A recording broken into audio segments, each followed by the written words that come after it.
दिन दिन दिवाळी गाई म्हशी ओवाळी असं म्हणत आपण दिव्याच्या सणाचे म्हणजेच दिवाळी या सणाचे जल्लोषात आणि मोठ्या आनंदाने स्वागत करतो. पावसाळा संपत येऊन कडाक्याच्या थंडीला सुरुवात झालेली असते आणि आंबेगे स्नान, फटाक्याची आतिषबाजी, दारातील आकाशकंदील आणि पणत्या यांनी सजलेलं घर अशी अतिशय आनंददायी वातावरणात या प्रकाशमय सणाचं स्वागत केलं जातं. दिवाळी सणाची सुरुवात होते ते वसुबारस या सणापासून. भारतीय संस्कृतीमध्ये गायीला खूप महत्त्वाचे स्थान आहे. गायीच्या पोटामध्ये 33 कोटी देव असतात असं आपल्याकडं म्हटलं जातं. अशी आपली श्रद्धा आहे. वसुबारस हा दिवस दीपावलीच्या एक दिवस आधी साजरा केला जातो. या दिवशी गायीची पूजा केली जाते. दिवाळीची सुरुवात वसुबारसेच्या उत्सवापासून होते. वसू म्हणजे गाय आणि बारस म्हणजे 12वा दिवस. आपल्या भारतीय संस्कृतीत सतत 5 दिवस साजरा केला जाणारा सण म्हणून दिवाळी या सणाकडे पाहिले जाते. या सणाचा पहिला दिवस म्हणजे वसुबारस. यालाच गोवत्स द्वादशी असे देखील म्हणले जाते. आपला देश हा कृषी प्रधान देश आहे आणि आपल्या सर्वांसाठी अन्न पिकवतो तो अन्नदाता म्हणजे शेतकरी. वसुबारस या सणाचे महत्त्व हे आमच्या शेतकरी बांधवांसाठी अधिक आहे. म्हणूनच शेतकरी वर्ग गोमाता अर्थात गायीबाबत कृतज्ञता या दिवशी व्यक्त करीत असतात. प्रेमभावनेचा हा आविष्कार जगात कुठेच बघायला मिळणार नाही. इतकं हे शेतकरी आणि गायी वासराचं नातं हे अनोखं आहे. घरात लक्ष्मीचे आगमन व्हावे ह्या हेतूने गायीची आणि वासराची वसुबारसेच्या दिवशी संध्याकाळी पूजा केली जाते. नमस्कार, माझी माईमध्ये मी तुम्हा सगळ्यांचे स्वागत करते. आजच्या व्हिडिओमध्ये आज आपण वसुबारस या दिवशी गायीची आणि गायीच्या वासराची पूजा कशी करायची हे आजच्या व्हिडिओमध्ये पाहणार आहोत. तर हा व्हिडिओ तुम्ही शेवटपर्यंत नक्की पहा आणि व्हिडिओ आवडल्यास लाईक करा. भारत हा कृषी प्रधान देश जरी असला तरी फार पूर्वीपासून प्रत्येक घरामध्ये गुरे वासरे पाळली जायची. परंतु या धक्काधक्कीच्या जीवनामध्ये आणि शहरीकरण झाल्यामुळे आता प्रत्येकाच्या घरी गायी गुरे वासरे असतीलच असे नाही. पण ज्यांच्या घरी गायी गुरे वासरे आहेत त्यांच्या घरी या दिवसाला फार महत्त्व असते. या दिवशी त्यांच्या घरामध्ये पुरणपोळीचा स्वयंपाक केला जातो. घरातील सुवासिनी बायका गायीच्या पायावर पाणी घालून तिला हळद कुंकू फुले अक्षदा वाहून तिच्या गळ्यामध्ये फुलांची माळ घालतात. तिला निरांजनाने ओवाळून केळीच्या पानावरती पुरणपोळीसह गोडाधोडाचे पदार्थ नैवेद्य वाढून गायीला खाऊ घालतात.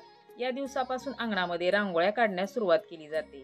कारण दिवाळी या सणाचा हा पहिला दिवस समजला जातो. या दिवशी बऱ्याच बायकांचा उपवास देखील असतो आणि या दिवशी गहू मूग यासारखे पदार्थ त्या खात नाहीत. तसेच दुधापासून बनवलेले पदार्थ तळलेले पदार्थ देखील त्या खात नाहीत. उपवास केलेल्या स्त्रिया बाजरीची भाकरी आणि गवारीच्या शेंगेची भाजी खाऊन हा उपवास सोडतात. आपल्या मुलाबाळांना आपल्या घराला चांगले आरोग्य सुखशांती लाभावी म्हणून ही पूजा केली जाते. ज्यांच्या घरी गायी गुरे वासरे पाळली जात नाहीत ते लोक सुद्धा गायीची कृतज्ञतापूर्वक स्मरण करून अंगणामध्ये तसेच तुळशी वृंदावना शेजारी किंवा देवघरातील एका कोपऱ्यामध्ये पाट मांडून त्या ठिकाणी गायीचे प्रतिकात्मक रूप तयार केले जाते आणि त्या ठिकाणी तिची पूजा केली जाते. या वर्षी वसुबारस 9 नोव्हेंबर 2023 वार गुरुवार या दिवशी आहे. गोवत्स द्वादशी गुरुवार 9 नोव्हेंबर 2023 प्रदोष काळ गोवत्स द्वादशी मुहूर्त 5:31 ते 8:09 आहे. कालावधी हा 2 तास 38 मिनिटांचा आहे. द्वादशी तिथीची सुरुवात 9 नोव्हेंबर 2023 रोजी सकाळी 10:41 आहे आणि द्वादशी तिथी समाप्ती 10 नोव्हेंबर 2023 रोजी दुपारी 12:35 होत आहे. वसू या शब्दाचे खूप अर्थ सांगितले जातात.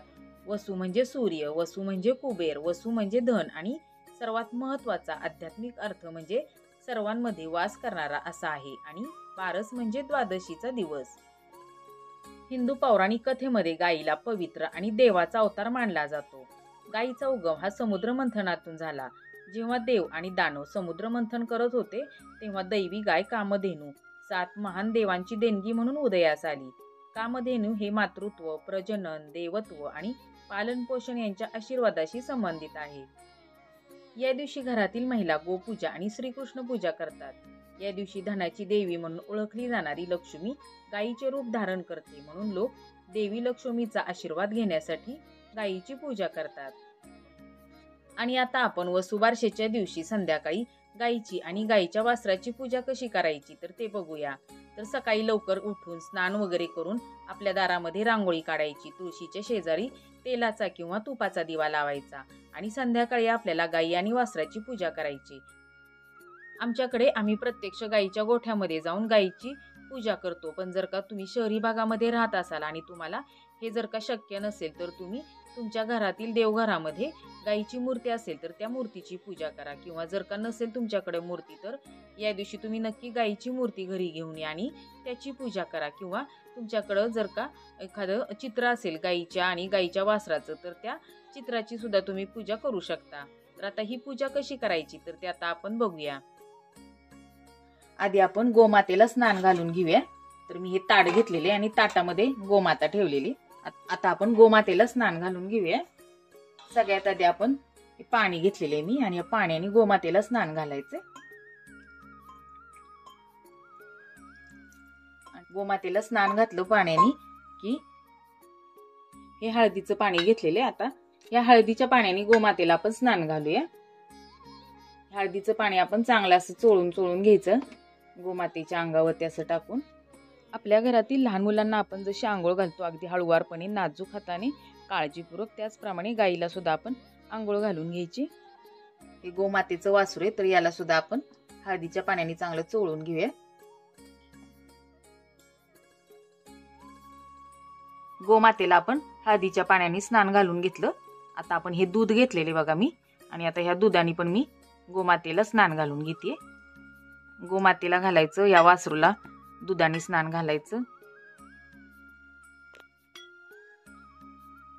आणि आता नंतर आपण पाणी घ्यायचं आणि पाण्याने परत स्नान घालायचं. आणि जे आपण हळद दूध घातलं होतं हळदीचं पाणी दुधाचं पाणी ते स्वच्छ असं धुवून काढायचं.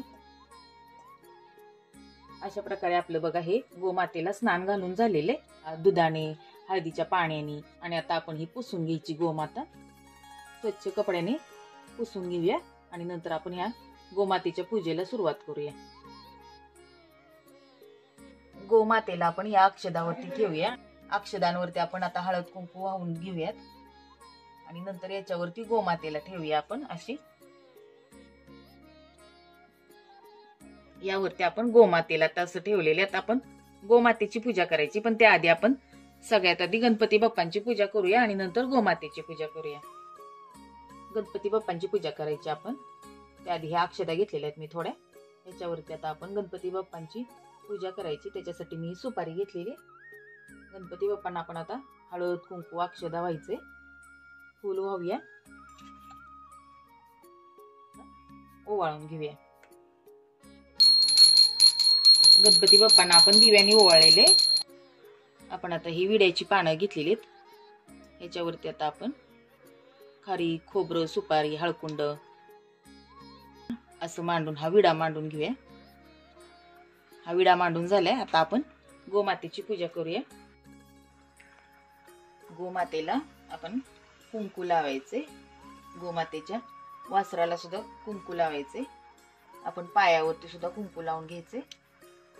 कुंकू लावले. आता आपण हळद लावून घेऊया. आपल्या ज्या काही मनोकामना असतील त्या पूर्ण करण्यासाठी वासरासहित गायीची पूजा केली जाते. हिंदू धर्मामध्ये गायीला खूप महत्त्वाचे स्थान आहे आणि अजूनही गावोगावी गायीला देव मानतात. रस्त्याने जेव्हा गायी दिसते जाताना तर तेव्हा तिच्या शेपटीला हात लावून तिला नमस्कार करतात. आणि आता गोमातेला आपण फुल वाहूया. या दिवसापासूनच दिवाळीला सुरुवात होते आणि घरासमोर सुद्धा रांगोळी काढायला सुरुवात याच दिवसापासून होते. अक्षदा वाहून घेऊयात. गोमातेला आता आपण हा चारा ठेवायचा आहे. गोमाता चारा खाते म्हणून हा चारा घेतलेला आहे. गोमातेला चारा आणि पाणी ठेवून घेऊयात. आणि आता आपण नैवेद्य दाखवूया. नैवेद्यासाठी मी केळी घेतलेले सफरचंद घेतलेले आणि ही साखर घेतलेली. आता आपण या सगळ्याचा नैवेद्य दाखवूया. या दिवशी बऱ्याच स्त्रियांचा उपवास असतो आणि त्या उपवास सोडताना बाजरीची भाकरी आणि गवारीच्या शेंगेची भाजी खाऊन उपवास सोडतात. त्यामुळे नैवेद्य दाखवताना आमच्याकडे बाजरीची भाकरी आणि गवारीच्या शेंगेचाच नैवेद्य दाखवतात.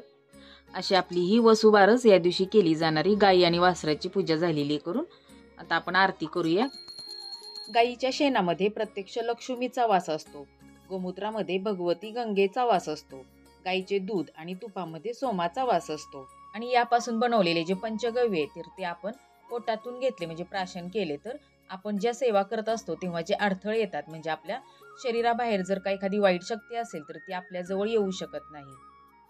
म्हणूनच आपण आपल्या धार्मिक कार्यामध्ये होम हवन करत असताना त्या होम हवनामध्ये आपण गायीच्या शेणापासून बनवलेल्या ज्या गवऱ्या असतात, शेणकुट्या असतात, तर ते आपण या होमामध्ये आपण वापरतो. त्याचप्रमाणे आपल्या घरातील शुद्धतेसाठी आपण गायीचे गोमूत्र आपल्या सगळ्या घरामध्ये आपण शिंपडतो. तर अशा आहे आपल्या कामधेनू गायीची पूजा या वसुबारसेला तुम्ही नक्की करा. आणि आजचा व्हिडिओ कसा वाटला ते कमेंट करून नक्की सांगा.